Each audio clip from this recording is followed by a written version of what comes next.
वाचिक नाम जब नाम कीर्तन पद कीर्तन उस समय कर सकते हैं, जैसे सोनी लगा रहे हैं, पोछा लगा रहे हैं, इसमें कर सकते हैं। लेकिन पात्र मार्जन करके रख रहे हैं, रसोई सेवा या श्रृंगार सेवा, उस समय उपांशु ही होना चाहिए।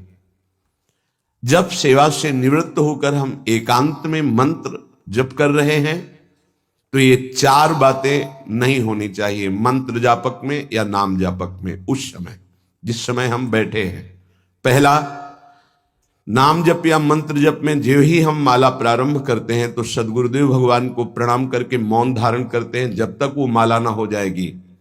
अत्यंत आवश्यक होने पर भी माला पूरी ही करनी है, तब बात करनी है मंत्र जाप में। ये नियम होना चाहिए। अगर ऐसा नहीं है तो फिर माला पुनः आपको प्रारंभ करनी पड़ेगी, उससे पूरा करने। बीच में रोक कर बात करके फिर आगे, ये नहीं चलेगा, ये दोष माना जाता है। माला पूरी होने तक वार्ता नहीं हो सकती।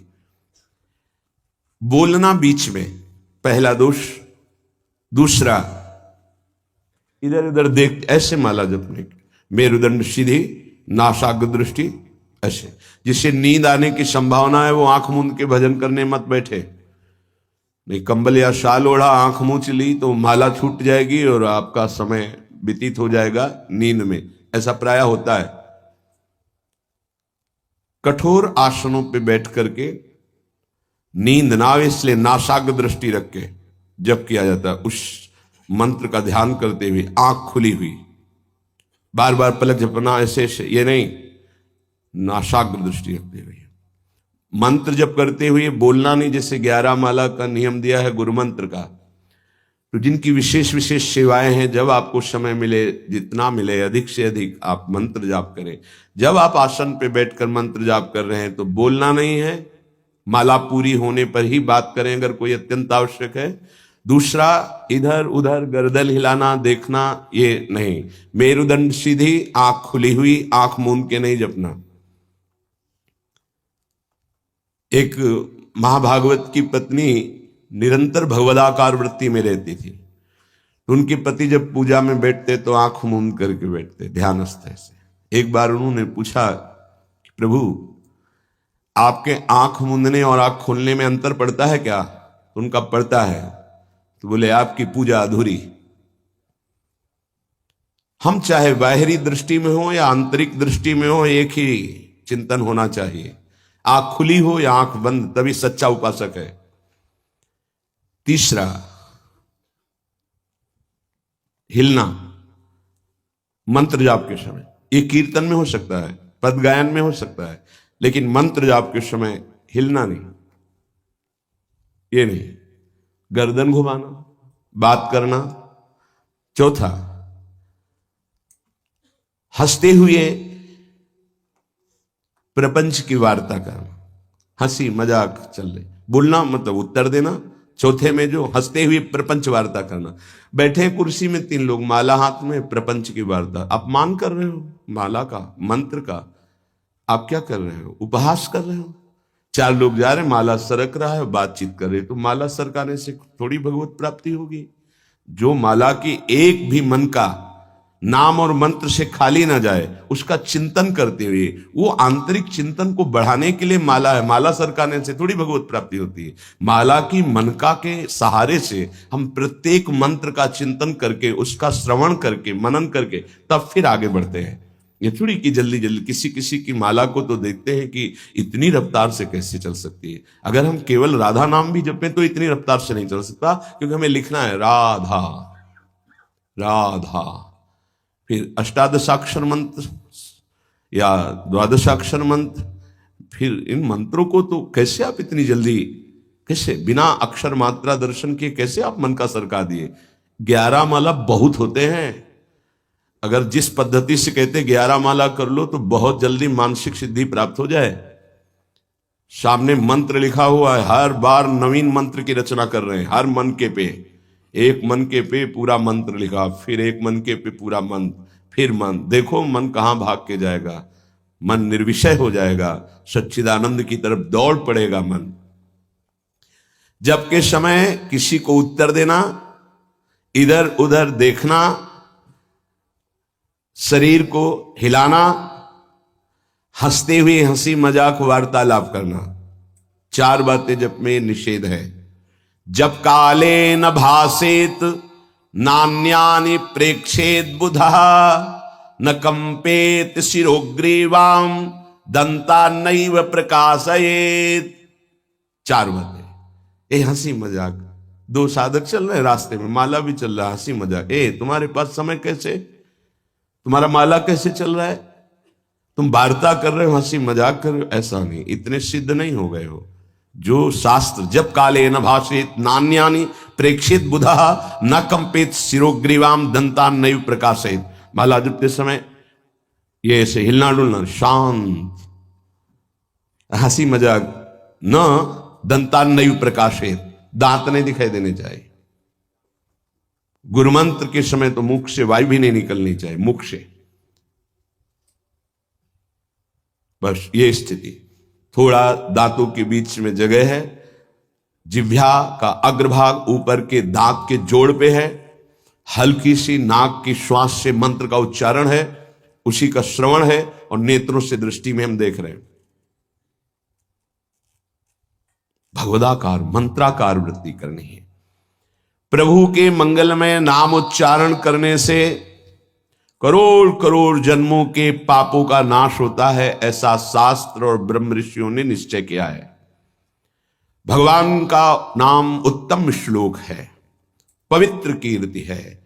जो नाम जप करता है वो पवित्र कीर्ति वाला हो जाता है, वो उत्तम श्लोक भगवान को प्राप्त कर लेता है, भगवत स्वरूप हो जाता है। इस मार्ग में चलने वाले उपासक से, चाहे वो ज्ञान मार्ग का हो या भक्ति मार्ग का हो, कोई पाप बन जाए तो शास्त्रोक्त प्रायश्चित करने की आवश्यकता नहीं है। जैसे कृच्छ व्रत, चंद्रायण व्रत, बड़े बड़े कठोर व्रत पापों का प्रायश्चित करने के लिए हैं, वो केवल नाम जप, नाम कीर्तन अपना बढ़ावे, उसी से सारे प्रायश्चित हो जाएंगे। जप करने वाले को अन्य प्रायश्चित करने की आवश्यकता नहीं है। जब तक अनंत जन्मों के हमारे पाप हैं तब तक हमारी नाम में रुचि नहीं होती। ये बहुत ध्यान देने का विषय है कि जब नाम की इतनी महिमा है तो सब लोग नाम में क्यों नहीं लगते? बोले इसलिए नहीं लगते कि इतने पाप हैं कि नाम की तरफ रुचि ही नहीं हो सकती। जैसे कोई कहे कि चीनी चीनी चीनी कहने से तो क्या मुंह में मिठास आ जाएगी क्या? भोजन भोजन भोजन करने से क्या पेट भर जाएगा क्या? तो ऐसे ही कृष्ण कृष्ण राम राम राधा राधा करने से क्या राधा मिल जाएंगे क्या? बड़े तर्क होते ना दिमाग में। वो जड़ वस्तु है, वो न पहले थी न बाद में रहेगी, बीच में भी उसकी सत्ता नहीं है। नासतो विद्यते भाव। और जो भगवान को अधीन कर ले, भगवान से भी महान, जिसकी महिमा स्वयं भगवान नहीं वर्णन कर सकते, कहां लगी नाम बड़ाई, राम न सके नाम गुण गाई। वो इन भौतिक पदार्थों के नाम जैसा नहीं है, वो सच्चिदानंद है। स्वप्रधानमेव पुरुषोत्तम कीर्तनम पाप प्रध्वंसन हेतु। जो भगवान पुरुषोत्तम का नाम कीर्तन करता है, उसे अन्य साधन करे या न करे, प्रधान साधन नाम जप या नाम कीर्तन उसके सर्वस्व पाप का नाश कर देता है। किसी दूसरे प्रायश्चित के स्पर्श की भी आवश्यकता नहीं है। केवलमेव हरि कीर्तनम कृष्ण पापक्षर हेतु नान्य समुचितम नतरा मन्यांग भूतम। केवल नाम जप, नाम कीर्तन संपूर्ण पाप और पाप प्रवृत्ति को विध्वंस कर देता है। अन्य किसी साधन के अंगभूत की आवश्यकता नहीं है। हो रहा है अच्छा, नहीं हो रहा तो चिंता की बात नहीं है। संपूर्ण पाप और पाप प्रवृत्ति का नाश करने के लिए केवलमेव हरि कीर्तनम, केवल भगवन नाम कीर्तन, भगवन नाम जप। नरक हेतु संस्कारः प्रायश्चित्त निर्वत्ते न सजाति योत्पादकः भक्त्या पुनरुभव विधोपीति भक्तेरे वात्यंतिक शुद्ध हेतुत्वम न कर्मणाम। जैसे निश्चित हो चुका है, आपके पाप कर्म से बन चुके कि नरक जाना है, निश्चित हो चुका है। अब उसको मिटा सकता है तो केवल नाम जप मिटा सकता है, दूसरा कोई साधन नहीं है। न कर्मणाम, कोई ऐसा कर्म नहीं कि तुमको रोक सके नरक जाने से, ऐसे आचरण बन गए। तो बोले नरक का हेतुभूत जो कर्म हुआ, जो पाप जमा हुए, उसमें भस्म करने के लिए और भी प्रायश्चित हो सकते हैं, लेकिन उसकी जो वासना है, जो संस्कार है, जो पाप प्रवृत्ति है, वो किसी में नष्ट करने की सामर्थ्य नहीं, किसी कर्म में। वो केवल नाम जप में है। नाम बड़े बड़े पापों को विध्वंस करके पाप की वासना, संस्कार, प्रवृत्ति का नाश कर देता है। संस्कार निवृत्त हो जाना बहुत कठिन बात है। पाप निवृत्त होने के तो बहुत साधन बताए गए हैं। अतः एकमात्र नाम जप, नाम कीर्तन पाप प्रवृत्ति, पाप संस्कार, संस्कारों की निवृत्ति कर देता है। अत्यंत शुद्धि साधनम आवृत्ति गुणकम कृष्ण कीर्तनम अत्यंत शुद्धिश्च सह वासना भी पापानां परिचय भविष्यद् भी पापैरनुपश्लेषः फलमाव्रत ही प्रारब्ध परिक्षये च युक्तमेवावृत्तोपेक्षणम्। यदि बार बार नाम की आवृत्ति की जाए, राधा राधा राधा राधा, बार बार श्री कृष्ण कीर्तन किया जाए, नाम जप किया जाए, तो किसी अन्य साधना से जो शुद्धि नहीं होती, वो बहुत जल्दी ये नाम जप से, नाम कीर्तन से होती है। वासनाओं के साथ समस्त पापों का नाश हो जाना अत्यंत शुद्धि है। भविष्य में कभी किसी पाप का संपर्क जो भूल से, चूक से, कुसंग से, उपासक से बन जाता है, वो तत्काल भस्म हो जाता है। तत्काल इतनी भीषण जलन प्रायश्चित पैदा होती है कि उसके लिए नहीं कि अभी का पाप शाम तक भी टिक पाएगा, नहीं, तत्काल प्रायश्चित होता है। नाम जप से तत्काल ग्लानि, इतनी जलन क्यों, भस्म हो जाता है। और अगर उपासक चाहे तो प्रारब्ध का क्षय भी कर देगा। प्रारब्ध अर्थात जो शरीर भोग निश्चित हो चुका है। ऐसा न समझे कि नाम जापक भजन करने वाला प्रारब्ध क्षय नहीं कर सकता। हर रोग को नष्ट करने की सामर्थ्य है, पर वो अपने नाम जप की जो आवृत्ति कर रहा है, अव्याव्रत भजना, बार बार नाम जप कर रहा है, वो आराध्य देव के विधान को जानकर सुखी होने वाला उपासक हो जाता है। पाप क्षय हुआ, पाप की प्रवृत्ति का नाश हुआ, आगे भूल चूक से पाप हो जाए उसका भस्म करने की सामर्थ्य उसमें, प्रारब्ध को क्षय करने की सामर्थ्य होते हुए भी भक्त अपने प्रारब्ध को क्यों भोगता है? क्योंकि वो उस भजन से अपने आराध्य देव को प्रसन्न देख करके, मन जहां है सावई मना कृष्ण पदारविंद, अब उसे प्रारब्ध कोई दुखद नहीं लगता, अपने स्वामी का मंगल विधान लगता है, वो उसे सहज में भोग लेता है। यदि चाहे तो उसे तत्काल भस्म कर दे प्रारब्ध को। आगे इसका वर्णन करते हैं। अप्रारब्ध प्राचीन पापक्षय सकृत कीर्तनमेव साधनमिति निरपवादम अन्नवचनानि संत्य अनंतानि। प्रारब्ध से भिन्न पापों का क्षय समझना। अप्रारब्ध प्राचीन पापक्षय, बिना प्रयास के नाम जप से वो क्षय हो जाते हैं। प्रारब्ध के लिए संकल्प करना पड़ता है और भक्त संकल्प रहित होता है, इसलिए प्रारब्ध को भोगता है। जो प्राचीन पापाक्षय अप्रारब्ध, जो प्रारब्ध में नहीं है, पूर्व संचित जमा पाप कर्म है, वो सकृत कीर्तन में साधन में थी। एक ही साधन भगवन नाम कीर्तन, भगवन नाम जब वो स्वाभाविक नष्ट हो गया। निरपवादम, इसमें किसी का कोई तर्क नहीं है, पर प्रारब्ध को क्षय करने के लिए संकल्प करना होता है। ये मेरा रोग नष्ट हो जाए, ये कभी भक्त नहीं कर सकता। इसीलिए बड़े बड़े संतों को कष्ट में देखा गया शारीरिक। अप्रारब्ध स्वाभाविक क्षय हो जाएगा, पर प्रारब्ध के लिए संकल्प करना पड़ेगा। इसलिए भक्तजन अत्र वचनानि संत अनंतानि, संतों के अनंत वचन पाए गए। क्या कि जैसे मेरे प्रभु रख रहे हैं वैसे मैं बहुत राजी हूं। मेरे स्वामी जैसे मुझे रख रहे हैं, जोई जोई प्यारो करे सोई मुहि भावे, तेरा किया मीठा लागे। क्या बड़े बड़े महापुरुष के तेरा किया मीठा लगे। प्रभु आप जो विधान कर रहे हो वो प्रारब्ध क्षय के लिए संकल्प नहीं करते। कीर्तनात् पापक्षय तदा वृत्त्या तद विषयाणाम वासनानाम प्रचयः अपचयश्च पाप वासनानाम ततो भगवज्जनो सेवा सात्यताम ततस् तदुपवर्णित महिमनि भगवती पुण्य श्लोक शेखरे भगवती नैष्ठिकी भक्ति तत्शोकादि नाम अत्यंतोच्छेद ततः सत्वस्य परमोत्कर्षः तत्व साक्षात्कार ततो मुक्ति रीति अयमर्थः। ओह, बड़ी अद्भुत बात वर्णन कर रहे हैं। ये कीर्तन केवल पाप का ही नाश नहीं करता, नाम जप, ये नाम जप बार बार जो आवृत्ति की जाती है इससे उपासना की वृद्धि होती है, वासनाओं का नाश होता है। इसके पश्चात भगवत प्रेमी महात्माओं का सानिध्य मिलता है। ये बड़े गूढ़ विषय है। जब तक आपके पाप क्षय नहीं हुए तो आप संतों के सन्मुख नहीं पहुंच सकते। भगवत कृपा हुई, कैसे पाप क्षय हुए? श्रवण सुजस सुनी आयऊ। जब कान में श्रवण में हमारे भगवतीय सिद्धांत नाम महिमा पड़ी तो सुन सुन के हमारे हृदय में इच्छा जागृत हुई, चलो संत दर्शन करते हैं।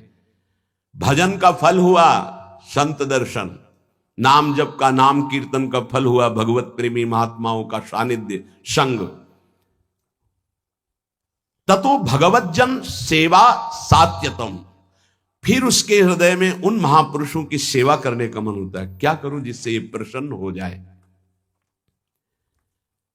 फिर उन महापुरुषों के द्वारा ततस् तदुपवर्णित महिमनि भगवती पुण्य श्लोक शेखरे भगवती नैष्ठिकी भक्ति, कैसे प्रभु में निष्ठा जागृत होती वो उपदेश करते हैं। किनको? निज जनों को। निज जन कौन? जो नाम जप नाम कीर्तन के द्वारा जिनका पाप क्षय हुआ, पाप वासनाएं नष्ट हुई, एक उपासना जागृत हुई कि हमें संतों का सानिध्य मिले, भगवत कृपा से संत सानिध्य मिला, उनके हृदय में एक नई इच्छा जागृत हुई, इनकी सेवा मिले, इनको कैसे प्रसन्न करूं। जब उनकी आज्ञा और सेवा में तत्पर हुए तब उन्होंने अपने हृदय की उपासना दे दी। उससे क्या हुआ? बोले भगवती नैष्ठिकी भक्ति, निष्ठा पूर्वक भगवान की भक्ति का जागरण हुआ। ततः शोकादि नाम अत्यंत उच्छेद, समस्त चिंता भय शोक दुख का जड़ से नाश हो गया। जब संत गुरुजनों के द्वारा दी हुई उपासना से भगवान की भक्ति हुई तो शुद्ध नैष्ठिक भक्ति का जागरण हुआ, तो शोक चिंता भय दुख क्लेश अशांति मृत्यु इनका सब भय जड़ मूल से उच्छेद हो गया। आदि नाम ततः शोकादि नाम अत्यंत उच्छेद, अत्यंत, अब दोबारा कभी ये नहीं जग सकते। ततः सत्व से परमोत्कर्ष, अब उसके हृदय में प्रेम का उत्कर्ष हुआ। अगर वो चाहता है कि तत्व साक्षात्कार तो परमोत्कर्ष तत्व साक्षात्कार तत्व मुक्ति, उसको तत्व बोध हो जाएगा और मोक्ष हो जाएगा। अगर वो ये नहीं चाहता है तो प्रेम प्राप्त हो जाएगा। भगवत लीला धाम में प्रवेश, दोनों तत्व बोध हो जाना या भगवत प्रेम, दोनों नाम जापक नाम कीर्तन करने वाले को प्राप्त हो जाता है। तो सर्वेशाम अपि भगवन नामम प्रत्येक मेहतादृशम सामर्थ्यम न चा नरक सृष्टे लानर्थक्यम दग्धेपि कश्चितम प्राचीने पापमनि। तब तो फिर नरक तो कोई जाएगा ही नहीं, तो नरक की सृष्टि करना व्यर्थ हो जाएगा। यदि नाम जप नाम कीर्तन सब करेंगे तो सबके पाप नष्ट हो जाएंगे, सब तत्वबोध सब भगवत प्रेम प्राप्त कर लेंगे। तो नरक सृष्टि लानर्थक्यम, बेकार की नरक की सृष्टि हुई। दग्धेपि कर्तचित प्राचीने पापमनि, क्योंकि पूर्व पाप ही नरक में दग्ध करते हैं, जलाते हैं, कष्ट भोगवाते हैं, और वो तो नाम जप नाम कीर्तन से नष्ट हो जाता है। तो कह रहे हैं तदुत्तर काल भावी भी रंगो भी महदवा मानिश्च नरकपातस्यापि संभवात्। बड़ा सूक्ष्म विषय वर्णन करते हैं। ना चावृत्ति गुणकमेव कीर्तनम सर्वस्यापि भविष्यतीति कश्चिदस्ति नियमः। एक तो सब नाम महिमा सुन भी नहीं पाएंगे। भारत में कितनी जनसंख्या है? 135-40 करोड़ तो है ही है, क्यों? ऐसे ही तो है। है 140 करोड़। क्या सब नाम महिमा सुनते हैं? क्या सब भगवान नाम कीर्तन करते हैं? नहीं। तो कह रहे हैं ये बात मत सोचो कि कोई नरक नहीं जाएगा, बहुत जाएंगे, क्योंकि नाम कीर्तन नाम जप में सब थोड़ी लगे हैं। दूसरी बात, जो नाम में लगे भी हैं वो कह रहे हैं कि संभावना है उनके नरक जाने की। कैसे? बोले यदि किसी महापुरुष का अपमान कर दिया, निंदा कर दी, वैष्णव अपराध बन गया तो पतन होने का चांस हो जाता है, या आज्ञा शास्त्र की उल्लंघन करके कहीं ममता कर बैठे तो उसको पतन होने का चांस रहता है। बोले उदाहरण में आप बताइए कि नाम जापक कौन जो ममता करके अपनी स्थिति से भ्रष्ट हो गया? बोले अतएव भरत देवस्वापि ऋषभ देवे नानुग्रही तस्यापि प्रतिबद्धा परोक्षान भवत वादांतरायी रत्यंत सूक्ष्मन भगवद उपासना त्वाच तदुत्तर काल भाविना मृगाशक्ति रूपेण कर्मणा निकृष्ट देहारंभा मृगत्वपमपि। जहां निरंतर भजन के लिए राज्य और पत्नी और पुत्र आदि का त्याग किया भगवान ऋषभ देव जी के पुत्र भरत जी, वहीं मृग की ममता में आकर के मृगाशक्ति रूपेण कर्मणा निकृष्ट देहारंभा, निकृष्ट देह मृग की प्राप्त कर लिए। अगर ममता करेंगे चूक हो जाएगी, जन्म जन्मांतर के लिए कितना जाना पड़ेगा। उनकी सावधानी ये रही कि मृग शरीर में भजन किए तो अगले बोध संपन्न जड़ भरत जी के रूप में प्रकट हुए। अगर नाम जप कर रहे हो, भजन कर रहे हो और वैष्णव निंदा कर रहे हो, संत अपमान कर रहे हो, संत द्रोह कर रहे हो, तो आपको भ्रष्ट हो जाना पड़ेगा, अपनी स्थिति से गिर जाना पड़ेगा। जय विजय योश्च वैकुंठ वासिनोरपि ब्रह्मविदो मानादधा पतनम। ब्रह्मविद महापुरुष सनक सनंदन सनातन सनत कुमार का अपराध करने के कारण वैकुंठ में विराजमान जय विजय अधापतन को प्राप्त हो गए। ब्रह्मविदवमान जनितम ही दुरितम दुरत्ययम भगवद उपासनेनापि भगवद भक्तावमान जनितम च प्रपंचितम। कह रहे हैं कि जो ब्रह्म धाम में विराजमान वैकुंठ धाम में वो जब अपराध कर दिए भक्त का, सनक सनंदन सनातन सनत कुमार का, तो उनको 3 जन्म के लिए अधापतन हुआ और राक्षस भाव को प्राप्त हुए, दैत्य भाव को प्राप्त हुए। तो जो भगवद भाव मान जनितम च प्रपंचितम, जो प्रपंच दृष्टि रखकर नाम जप करते हो, भगवद भक्तों का अपमान कर देते, निंदा कर देते हैं, तो महात्माओं का अपमान करने से उनकी गति बिगड़ सकती है। इसमें 3 बात बताई। पहले तो सब नाम महिमा सुनते ही नहीं है, सबके कानों में ही नहीं पहुंचती। अगर किसी के कानों में पहुंचती है तो बड़ा भाग्यशाली ही उसे पकड़ पाता है, नहीं तो छोड़ देता है। तो ऐसे लोगों की गति दुर्गति ही होती है। दूसरे जो नाम पकड़ते हैं उनमें कोई भाग्यशाली होता है कि किसी की निंदा स्तुति ना करते हुए, नाम जप करते हुए आगे बढ़ जाए। नहीं तो जहां नाम जप हुआ अपने में गुणाभिमान आने लग की संभावना होती है, अगर साधु संग ना हुआ, वो दूसरे संतों की फिर अवहेलना, निंदा, अपमान। देखो भाई, एक ही प्रभु हैं, 10-20 प्रभु नहीं हैं। उनके नाम अनंत हैं, उनके रूप अनंत हैं, उनकी उपासना अनंत है, उपासना की पद्धतियां अनंत हैं, मान सकते हैं, लेकिन प्रभु एक हैं, इसमें कोई संशय नहीं। अब प्रायः एक धर्मावलंबी दूसरे धर्मावलंबी की निंदा करना ही अपने धर्म की महानता समझी जाती है। हमारी समझ में कम आता है।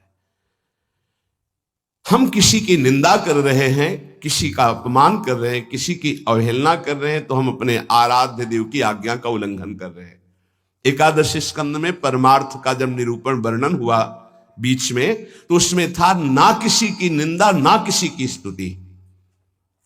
समझ में नहीं आता। हम समझते हैं हम अपने आचार्य की बहुत महिमा गा रहे हैं, अगर दूसरे आचार्य की निंदा कर रहे हैं, दूसरे इष्ट देव के नाम की निंदा करें तो हम अपने इष्ट देव को बहुत प्रसन्न कर लेंगे। नहीं भाई नहीं, अभी समझ में नहीं आई, अभी बुद्धि ठीक नहीं है। सर्वम खलमिदं ब्रह्म ने नानास्ति किंचन। श्री कृष्ण चंद्र जी कह रहे हैं मत्ता परतरम नान्यत किंचिदस्ति धनंजय, मेरे सिवा कोई नहीं, फिर तुम उनके दास हो। तुमको नहीं दिखाई दे रहा तुम्हारा आराध्य देव स्वरूप में अवहेलना, उपहास, दूसरे धर्म कि अवहेलना अर्थात अपने आराध्य देव की, दूसरे वैष्णव की, दूसरे संत की, दूसरे उपासक की निंदा अर्थात अपने आराध्य देव की। कह रहे हैं जय विजय योश्च वैकुंठ वासिनोरपि ब्रह्मविदव मानादधः पतनम, अधः पतनम। वैकुंठ से पतन होना असंभव, लेकिन इस असंभव पद से भी पतन हो गया महापुरुषों का अपमान करने से, और तो सब छोटी बात है। इसलिए ध्रुवदास जी ने भी सिद्धांत विचार लीला में वर्णन किया, भक्तन के अपराध सो डरपत रहो। या एक अपराध है जो बड़ी बड़ी पदवी से तुम्हें भ्रष्ट कर देगा, तुम्हारे सारे सुकृत नष्ट कर देगा। भक्तन निंदा अति बुरी भूल करे जिनको के सुकृत बहु जन्म के छिन में डारे खोए। अगर कहीं कोई दंभ पाखंड कर रहा है वो खुद भोगेगा, वो खुद ठग रहा है अपने आप को, खुद जल रहा है, तुम नहीं देख पा रहे। तुम अपने आराध्य देव को देखो, तुम अपनी उपासना को परिपक्व करो, तुम अपनी वासना को नष्ट करो, अपने हृदय में दंभ पाखंड मत आने दो, ये साधना है। नाम सर्व मंगलकारी। अगर महापुरुषों की स्थिति को देखो तो नाम में बहुत जल्दी प्रीति हो जाएगी। एक पलटू दास जी नाम के बहुत प्रेमी महापुरुष हुए हैं। पलटू दास जी बहुत बड़े भक्त हुए, अवधपुरी में रहते थे। ये स्वयं कह रहे हैं कि नाम भगवान ने ऐसी कृपा करी कि कीच मच गई नाम की। नाम की कीच बिना सने कोई जाएगा नहीं। भक्तों के पास ये होता है, उनके समीप जाओ नाम सुनने को मिलेगा, नाम महिमा सुनने को मिलेगी, और तुम्हें नाम में लगना ही पड़ेगा। ऐसी भक्ति चलावे मची नाम की कीच, मची नाम की कीच बूढ़ा और बाला गावे, पर्दे में जो रहे शब्द सुन रोवत आवे। जैसे भोरी सखी हा प्रियाजू हा लाडली, तो जो सुने कदम रुक जाए और हृदय में द्रवण क्रिया हो जाए, आंखों में आंसू आने लगे, प्रियाजू बाबा पे कृपा कर दो। पलटूदास बाबा जी से जब वो जोर से भगवान नाम उच्चारण करते तो कोई पर्दे में कहीं भी, घर मकान कहीं भी उसके कान में पड़ता तो रोना आ जाता। ऐसी नाम की प्रीति उनके हृदय में जगी। बोले कीच मचा दी नाम की अवध में। पलटूदास बाबा ऐसी भक्ति चलावे मची नाम की कीच, मची नाम की कीच बूढ़ा और बाला गावे, पर्दे में जो रहे शब्द सुन रोवत आवे, सामने उपस्थित हो जाए। भक्ति करे निर्धार रहे त्रिगुण ते न्यारा, आवे दे लुटाए आप ना करे आहारा। जितना वैभव सुख संपत्ति आवे सब संत सेवा में, भगवंत सेवा में आप अपने हिसाब से चलना, ना करे आहारा, उस संपत्ति का भोग नहीं। भक्ति करे निर्धार, कोई आधार नहीं, कोई पदवी, कोई मोक्ष, कोई कल्याण, कोई निमित्त नहीं। सहज भक्ति रहा त्रिगुण ते न्यारा, सतोगुण रजोगुण तमोगुण तीनों से ऊपर उठा हुआ महापुरुष नाम जापक साधु। आवे दे लुटाए आप ना करे आहारा, आए हुए संपत्ति वैभव को संत सेवा भगवंत सेवा आप उसका भोग नहीं। मन सबको हरिले सबन को राखे राजी, सबन को राखे राजी, ये भक्ति की महिमा है।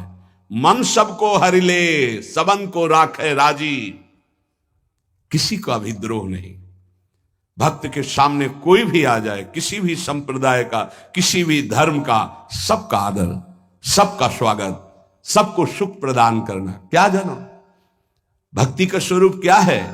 मन सबको हरिले सबन को राखे राजी। अगर हम सब में अपने आराध्य देव को नहीं देख पा रहे हैं तो अभी केवल कोरा प्रवचन है, अभी भजन नहीं जागृत हुआ, अभी हृदय में भक्ति नहीं जागृत हुई। सब में अपने इष्ट का दर्शन। आचार्य चरण कह रहे हैं, जब शब्दों को देखो, बार बार सुना है, ये क्रूरा, क्रूरा शब्द है। पापिनो नच सताम संभाष दृश्या से, देखने योग्य नहीं, संभाषण योग्य नहीं, ऐसे क्रूर पापी हैं। उनमें भी मेरे राधा वल्लभ लाल विराजमान है, मेरी दृढ़ मति है। हरिवंश महाप्रभु कहते हैं, हे सी राम मैं सब जग जानी। अगर वास्तविक मार्ग का अनुसरण कर रहे हो तो यही तुम्हें अनुभव होगा। किससे द्रोह करोगे, किससे नफरत करोगे? ये जब अंदर की ग्रंथि नहीं खुली तो ये सब बातें अंदर आती हैं। किसी की निंदा कर देना, किसी का उपहास कर देना। नहीं, हम जिसकी निंदा कर रहे हैं वहां भी आराध्य देव, जिसका उपहास कर रहे हैं वहां भी आराध्य देव है। पलटू दासिक बनिया रहे अवध के बीच, ऐसी भक्ति चलावे मची नाम की कीच। मची नाम की कीच, इतना नाम में डूबे हुए कि जो आसपास आ जाए नाम में हो जाए।